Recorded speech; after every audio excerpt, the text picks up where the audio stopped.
Good morning. This is for the practitioners, Tiffany, Jill, Gary, and myself, okay?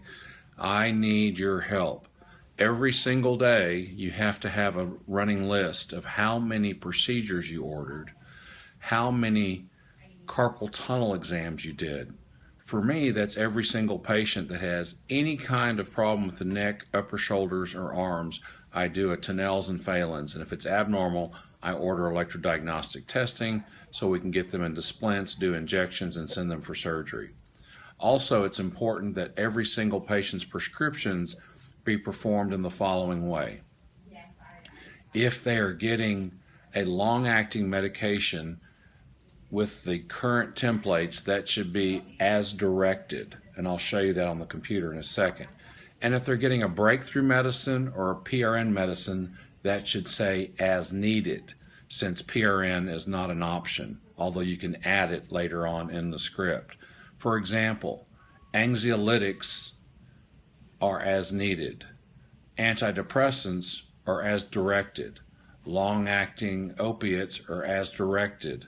Breakthrough opiates are as needed, etc. It's very important that we document these things the proper way, because what happens is if we have someone on alprazolam as needed and they don't take their alprazolam every day or only take it a few times a day, it will show up as an abnormal urine drug screen if it's as directed and not in their system, as opposed to being a normal variant if it's only take as needed and it's not available on a particular day.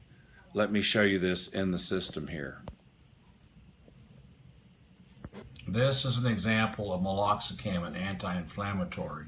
It says 1 tablet every day by oral route, and it should say as directed.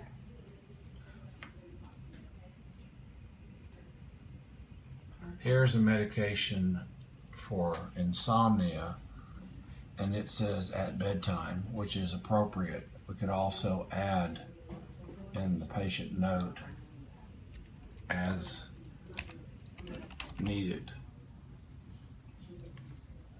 So in conclusion, please ask every patient if they need an injection every time you see them. A lot of them haven't had injections in over a year, and when I ask them, they go, oh yeah, that worked really well, but no one's talked to me about that. Number 2, check for carpal tunnel by doing Tinel's and Phelan's on almost every patient. You'll be surprised how many will have a positive Phelan's. That's when you tap on the median nerve. Positive Tinel's when you tap on the median nerve. I typically use a reflex hammer. I don't hit them hard, but I test it fairly vigorously, and a lot of them are positive.